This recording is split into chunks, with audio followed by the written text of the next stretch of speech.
Hello, film historians. I'm Derek and I love old movies. We've got Sam the sidekick here. Hello, and welcome to episode 39, our first episode of May, and our next to last episode of season 2. That kind of crept up on us. What did? The month of May or the end of season 2? I mean, both. April is always one of those months that seems like it takes forever to get done with, and then all of a sudden it's over, and you're like, where did it go? November's the same. Same kind of month. Yep. But it's good to be in May. Oh, yeah. Warmth and sun, no snow. Get outside and enjoy things more. And your prom is coming up. My prom is coming up. Excited about that? Well, it's like one of the first big school events there's been since COVID began. It's going to be pretty great. It's still a few weeks off, but it's never too early to get excited about prom. If I've learned anything from movies set in high schools, it's that. I feel like that could be a whole podcast in itself, looking at how high school is portrayed in films, and then discussed through the lens of someone actually in high school. I've never seen a movie that shows it accurately. Breakfast Club? That's a big nope. What, no detention on Saturdays? Mean Girls?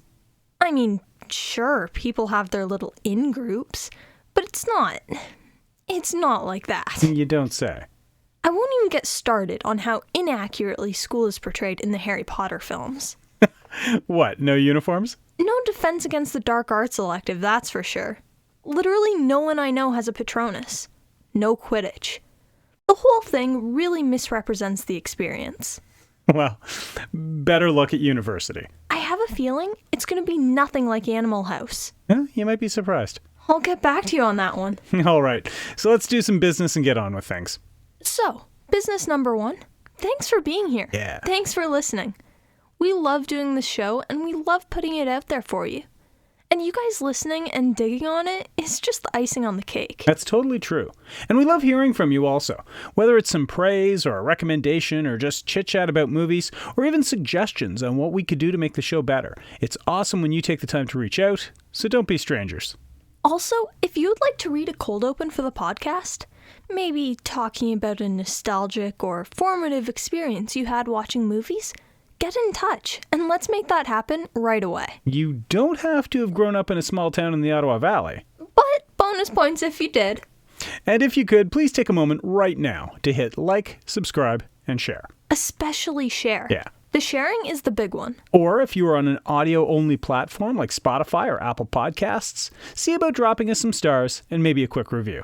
You'd be surprised how much that sort of thing really helps. And then just go ahead, indulge yourself, and check us out on the socials.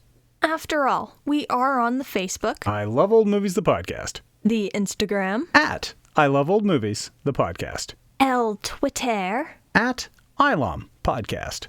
and the good old-fashioned email. I Love Old Movies, the podcast at gmail.com. All one word. And of course, you should also do what all the cool kids do, which is pet the rock. And by that, we mean head on over to petrockradio.ca to listen to amazing local web-based radio programming with fantastic music and previous episodes of our show broadcast 3 times a week.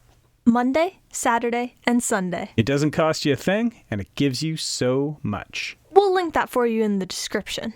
And lastly, we want to give a big birthday shout out to fellow podcaster and friend of the show, Mallory Jacobson. Mallory and her partner Jonah host the incredible show Movie Lovers, which if you aren't listening to already, you need to start. That's a cold hard fact right there. So yes, all the best to Mallory, and we hope your year ahead will be great. And we will link Movie Lovers in the description so you can go check them out. So, are you ready to venture into the magical forest to find out who indeed is the fairest one of all? You bet. I've got my poison apple right here and everything. Hit the music.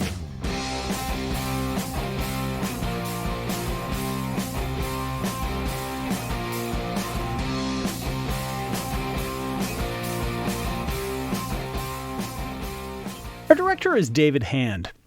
Hand got his start in animation in the 1920s working on Out of the Inkwell cartoons. He then joined Disney in 1930, where he quickly became one of their top animators within 2 years. He even became close friends with Walt Disney, which led to him being positioned as the company's third director after Burt Gillette and Wilfred Jackson. Hand directed his first production, Building a Building, a Mickey Mouse short. He continued to work on many of these shorts through the 1930s, even becoming Disney's right-hand man. Hand eventually separated from Disney in 1944 when he traveled to England. There, he started working at the Gaumont British Animation at Moore Hall to produce the cartoon series Musical Paint Box and Animaland.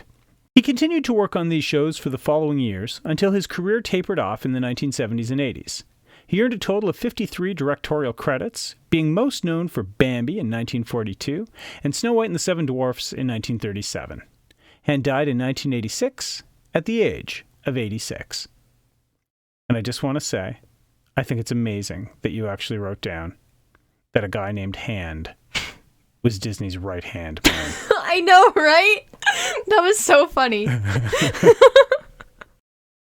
This film featured a number of writers, each tasked with overseeing different parts of the production. But the lead was Ted Sears.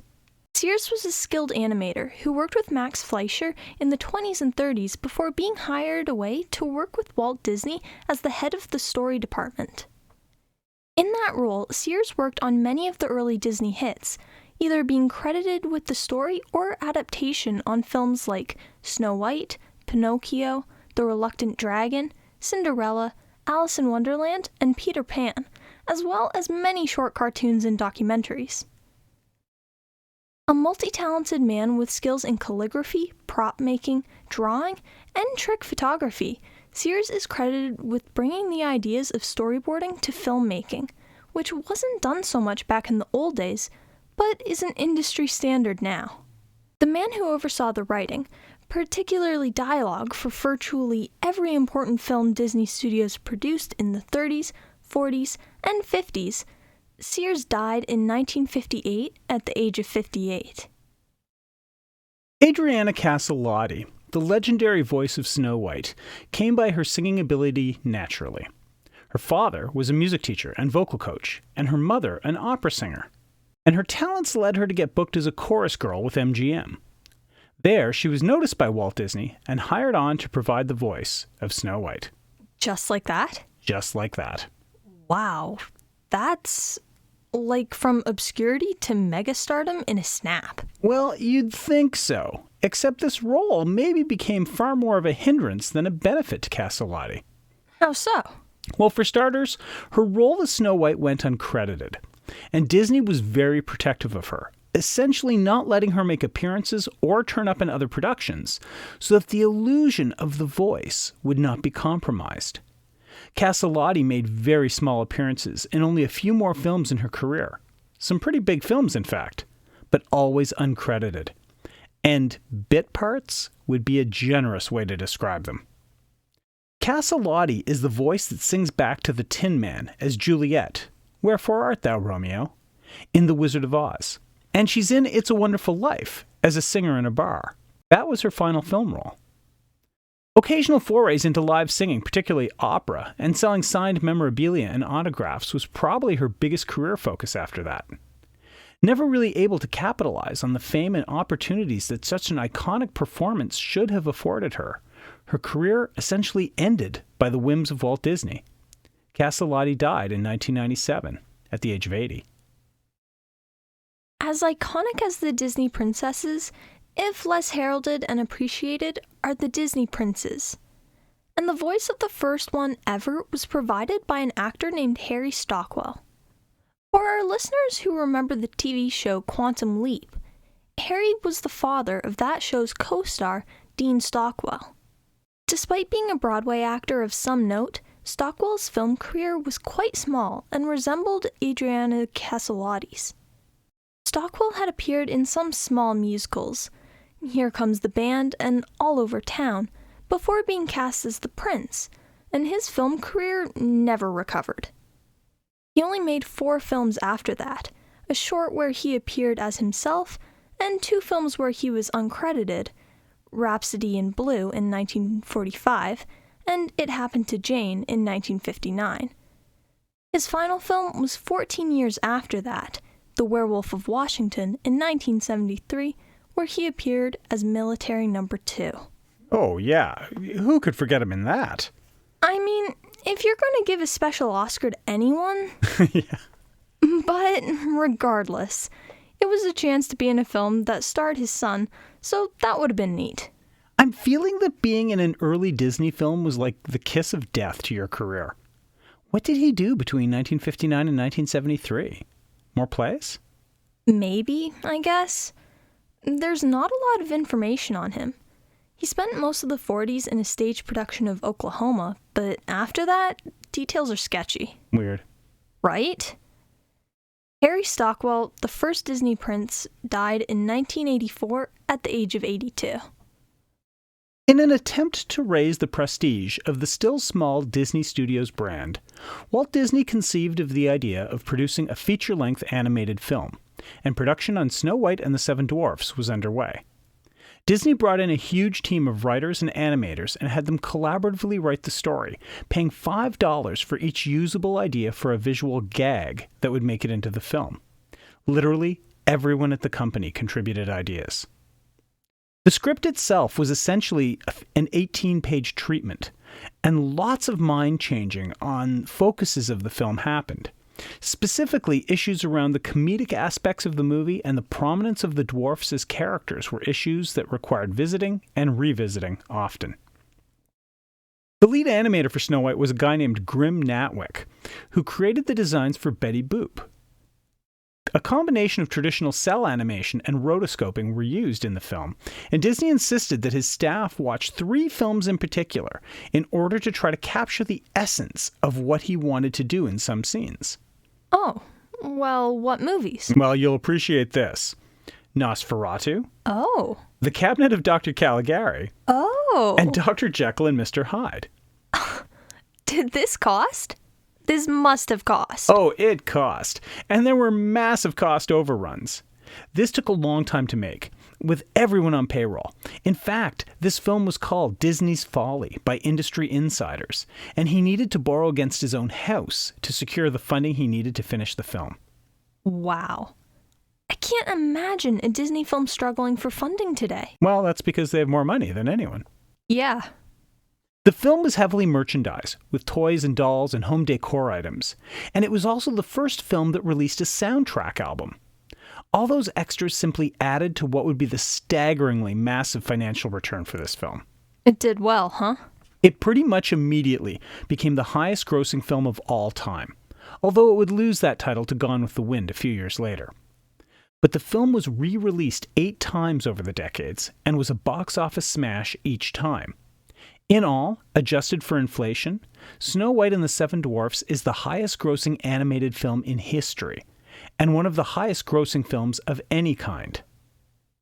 Proceeds from the initial release funded the building of the physical location for Disney Studios in Burbank, and with a dedicated place to work from, within 2 years, the studio had made Pinocchio and Fantasia, and had begun work on Dumbo, Peter Pan, Alice in Wonderland, and Bambi. In 1987, Snow White was given a star on the Walk of Fame. The actual, fictional, animated character. Such is the massive and lasting impact the film has had on the history of entertainment. A movie that has consistently met massive success with audiences, critics, and now decades later historians, it is easily considered one of, if not the, most significant animated films of all time. What's the tail of the tape on this one, Sam? Okay, so we have a 7.6 on IMDb. The audience score is 78% on Rotten Tomatoes, and the tomato meter is 98%. The film won an honorary Academy Award and was nominated for an Oscar for Best Score. And the film can be watched on Disney+.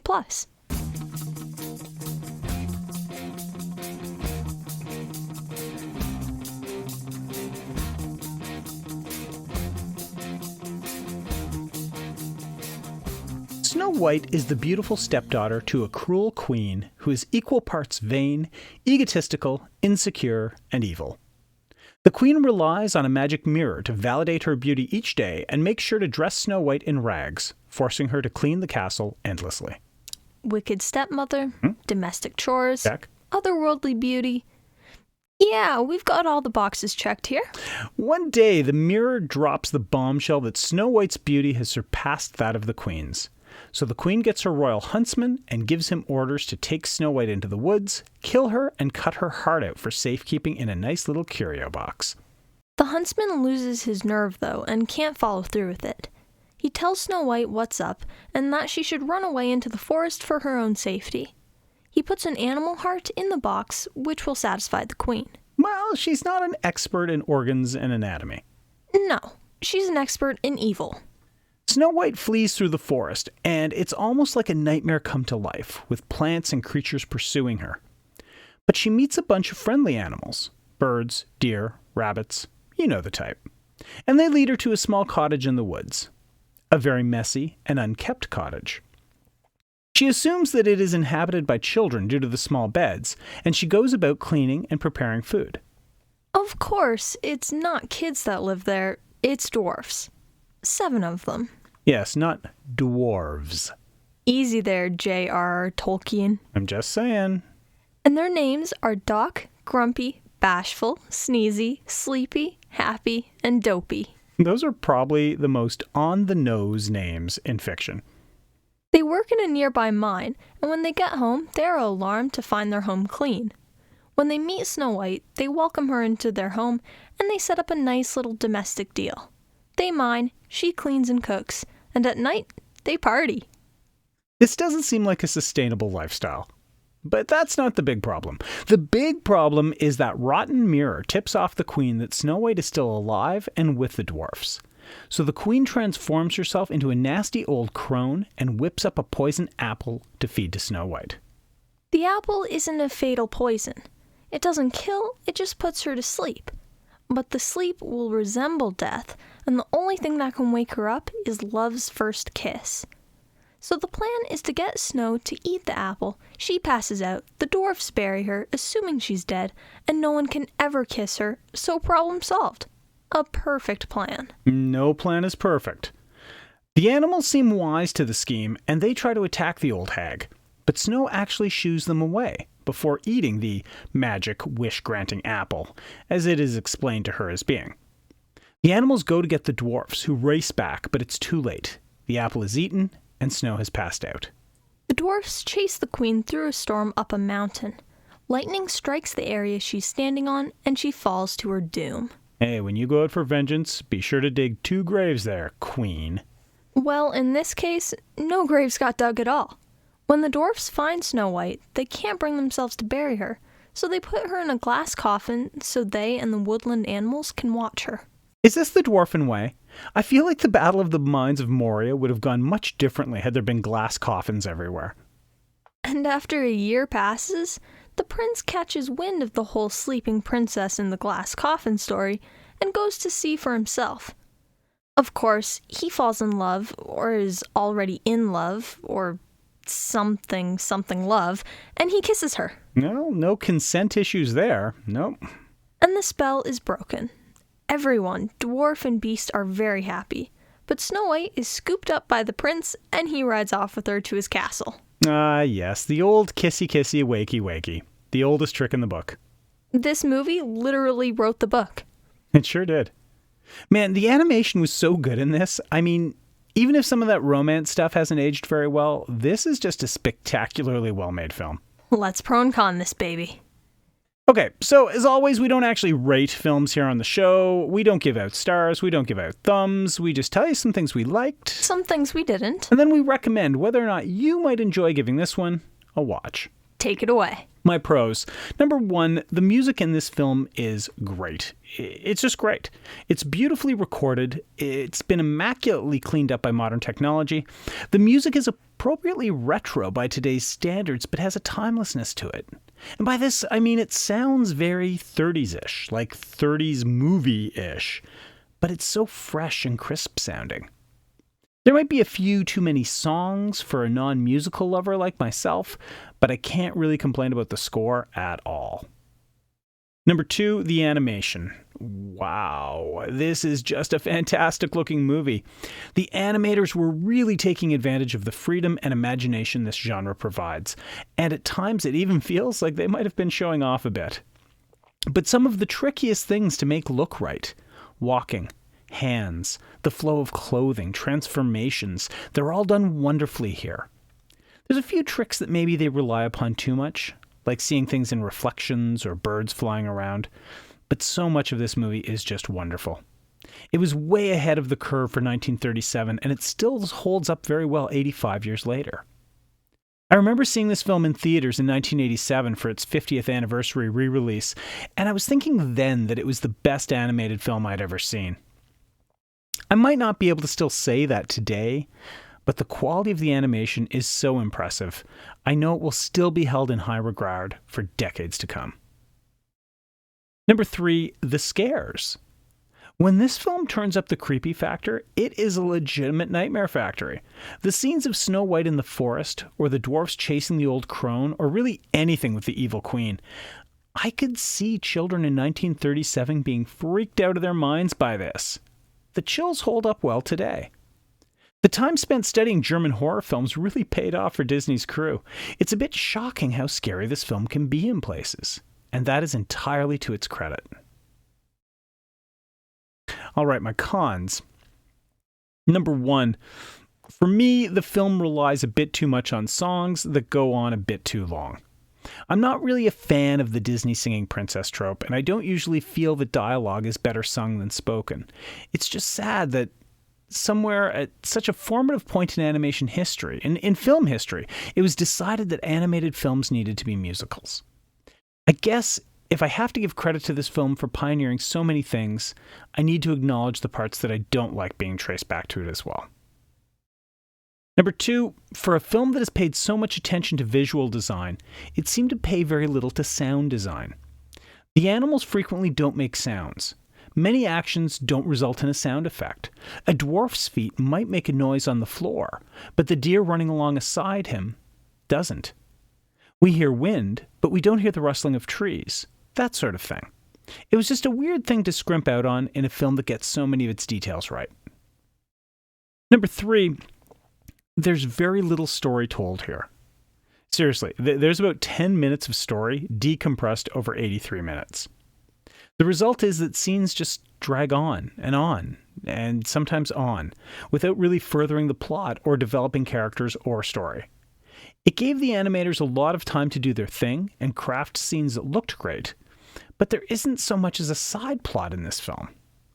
I'm surprised that the original treatment was even 18 pages long. Maybe they moved the margins in or something. A bit more meat on the bones might have been nice here, and less dancing around with the animals. I have an extra one, number 4, if you will. It's not so much a critique of the film, but of the viewing experience. We were watching the collector's DVD Blu-ray set, and I hated that we had to watch all those trailers that we couldn't fast forward through. It's just an irritating little bit of marketing and force feeding that I didn't enjoy then, I don't enjoy now. And I know you and I feel differently about this. I was just going to say, that is very funny you should mention that, because the trailers beforehand were always my favorite part about watching a Disney film on DVD. I guess we should have just watched it on Disney Plus. I know. And although obviously I give this film a watch recommendation, it's one of those gigantic achievements in film that influenced and informed so much of what came after it that you can't really overstate its importance. Add to that, it's a tremendously well-made, entertaining, and utterly timeless film. It's exactly the sort of film that everyone needs to see at least once in their lives. You're up. Okay, so my pros. 1. The animation. It was unbelievable. Absolutely incredible. The animation was so beautiful and quite detailed as well. They really captured specific parts of the film excellently, like movement. When people or animals would move around, it wasn't robotic or jolty or anything. It seemed natural. Little extra movements were even added, like a little flick or twist of the wrist that made everything seem so much more realistic. The level of smoothness, prettiness, and overall attention to details from a movie made in 1937 is just amazing. 2. The creepiness. For the most part, this was just a cute, happy little kids movie. But when scary parts happened, they were really freaking scary. The part where Snow White was running through the forest was absolutely terrifying. All the creepy trees, wild animals, branches turning into claws. They really ramped up the creep factor here. I can totally see how this would freak kids out when compared to the sweet scenes of Snow White just chilling with some animals. 3. The songs. These are classics. That's all there is to it. When you think of Snow White, a lot of things come to mind, but one of the first is going to be the Hi-Ho song with the dwarves. It's just one of those things that's associated with the film and story. I really enjoyed watching this film and seeing all those great music numbers and songs that I remember from when I was a kid. Now my cons. 1. Snow White and Prince Charming. Right, so aside from the ending, we only saw them in one scene together, where Snow White literally ran away from Prince Charming. I really hope there were some off-screen scenes of them bonding or whatever, because otherwise, this is going to be challenging The Thief of Baghdad for the title of fastest love story in a film. Seriously, Snow White goes on and on with the dwarves about how much she loves the guy. I would have liked to see more so that the relationship could have been more established. Then it would have made more sense why the guy spends a whole year looking for her. 2. The storybook. So this is really just about the beginning and ending of the film. It starts with this big book that opens up, and it has a little description to set up the story. Then the same sort of thing at the end. It sort of creates the effect that the film we're watching is actually a book that's being read. It's not the only film I've watched with this sort of thing, and I'm not a fan of it. It takes me out of the story and separates me from the film. Like, I get it, Snow White is a literal fairy tale. But the story still could have just been told like a regular film. Overall, it just seems sort of cheesy and hokey. 3. The ending. It felt very fast. All of a sudden, the prince was there, Snow White woke up, and then they left. She didn't even ask about what happened while she was asleep, or what happened to the queen. She barely said goodbye to the dwarfs before riding off into the sunset. I thought this was a bit unfair. The dwarves built her a coffin, watched over her, and stayed by her side for a year. But Snow White is just like, well, thanks for that, I guess. See ya. Are they ever going to visit or see each other again? It just left some unanswered questions and wasn't the most satisfying. But overall, absolutely watch this film. Incredible animation, classic fairy tale. What more could you ask for? All right.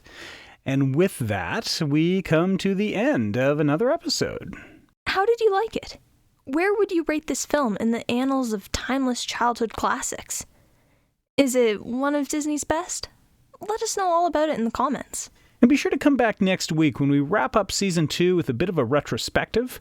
We'll be looking back on the films of this season, maybe even placing them in a rank order based on how much we liked them. This will be an interesting process. Oh, yeah. There are some very diverse films to consider, and I'm not really sure how we could even begin to compare some of them. Well, we'll find out. Yes, we will. And as an added bonus, we will be taking a look at and discussing some genuinely classic animation, specifically the Max Fleischer Superman cartoons from the early 1940s. I can't wait for that. Those are just amazing. It's going to be good. But until then, be sure to watch more movies. And let everyone know about us. We're not a secret, and you don't have to keep us all to yourselves. So tell your friends. Tell your enemies. You never know. They might like marching home from a mine singing Hi-Ho as much as you do. Maybe even more. For Sam the Sidekick, I'm Derek, and I love old movies.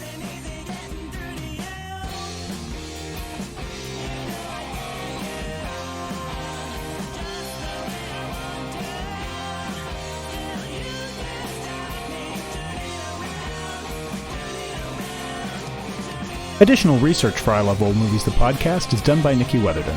Audio clips come from freefx.co.uk. Images are used through the provisions of fair use, and our theme song, Burning Bridges, is by The Crocs.